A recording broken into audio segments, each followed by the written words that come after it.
Hi, this is Scott Garibay, and today we're going to talk about Dungeons and Dragons, and I'm going to tell you exactly how many miniatures you as a player should have, how many miniatures you as a dungeon master should have on the table and in your collection. All right, so this is discussing theater of the mind versus miniatures and terrain, and this is a series, and so I wanted to put down some caveats. If you are in prison, or if you do not have $100 a month of expendable cash for you to spend on Dungeons & Dragons, you're completely excused from everything I'm saying, right? For you have limitations that will not allow you to meet what I'm saying here, right? And so this doesn't apply to you. You're completely excused, and just do the best you can, right? Okay, I definitely understand there are people who live in specific limitations, right? So just want to put that caveat out there. Also, I'm going to tell you, this is the right way to play Dungeons & Dragons. This is the wrong way to play Dungeons & Dragons. Every time I say this and that in this video, attach the words, "in my humble opinion," because that's exactly what it is. No more and no less, right? Okay, so basically, so let's talk about so first of all, I've already given you the ratios. You should be running Theater of the Mind 33% to 45% of all of your combat engagements, okay? And then the rest should be miniatures and terrain. You should absolutely not be running 100% TTOM or 100% MAT, which is miniatures and terrain. All right, so what now? Let's talk about miniatures. Now that we know that every player, every dungeon master should have miniatures, how much? How many? Okay. So first of all, let's talk about the table. Okay, if you are a Dungeons and Dragons player, you need to have at least $1 invested into miniatures, and you should have no more than $30 invested in the miniatures that you're bringing to the table for a game. Okay. Now, also, I should say, your $30 is going to be for actual miniatures. You are then allotted another $15 for representative miniatures. So let me explain what this is. So let's look at one simple player, okay? And we'll kind of draw it all the way through, okay? And so one player, all right, you have a $30 budget for what you're going to put on the table in any one session, okay? Now, how could you even spend $30 as a player? Well, you could do it very easily. You could do it on Hero Forge. You can easily spend $30 on one miniature, right, to represent your player character, right?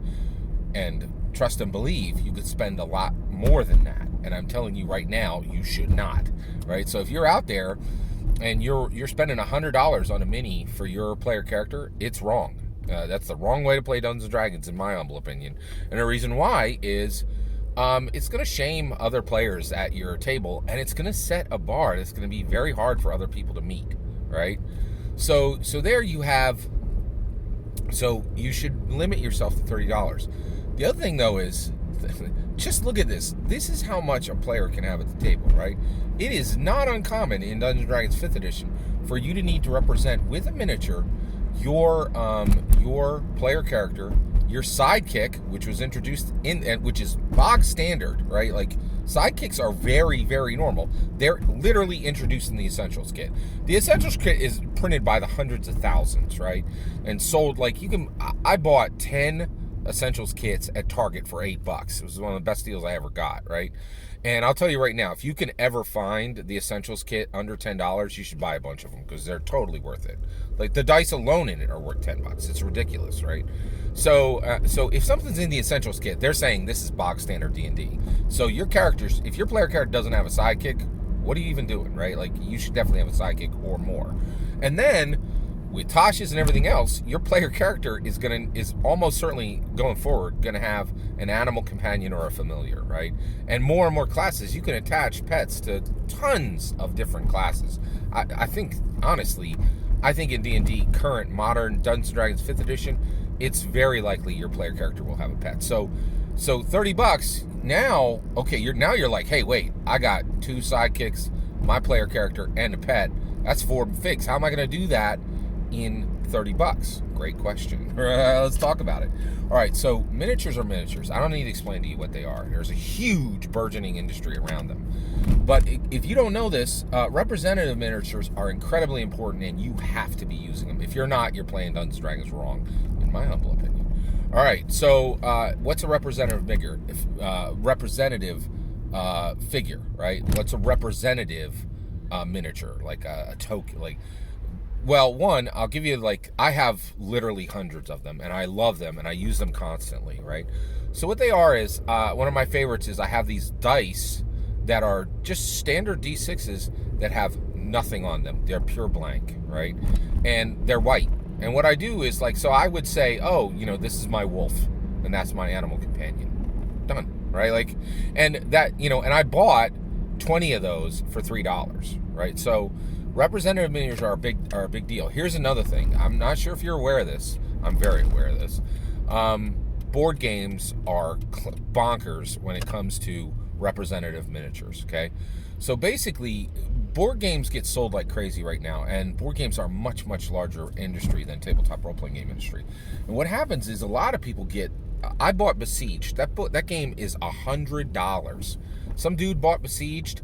Actually, an FLGS near me bought Besieged, and it just didn't sell. And so these $120 games were sitting on the shelves, and they just clearanced them for $25, right? The minis in them alone are worth $100. It's nuts, right? So I got this huge collection of miniatures, but I also got all these heart tokens and all these amazing tokens. So lots of different board games have absolutely amazing, beautiful tokens that you can use to track your hit points, to track effects, all kinds of really cool things. And when people lose parts to a board game, they can no longer play it, right? A lot of people will quit playing. There's also a ton of board game people who have just way more board games than they need, and they sell them off at tremendous losses to them. But you can pick them up and sweep them for minis and for tokens and all kinds of things. You can use representative miniatures and representative tokens for your player character, and you absolutely should be doing that so that you can keep that number under $30. So you are, as a player character, you are limited to $30, okay? And then $30 for actual miniatures. You can buy as many as you can get for that number, okay? And then $15 for representative miniatures. And you could eat with that money, with $45, you could have literally for your player character 10 to 15 miniatures on the table easily, right? Just representing your character, right?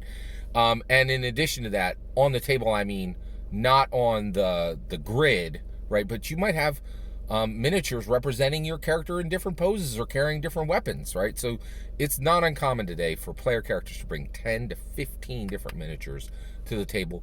We need to put hard limits on this, right? So as a player character, if you're playing Dungeons & Dragons right, you have no more than $30 in miniatures and no more than $15 in represented on the table. I thought I was going to cover Dungeon Masters in this. I'm not.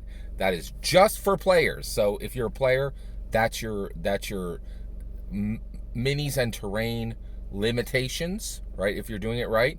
And of course, you will have Theater of the Mind that your Dungeon Master will be running as well.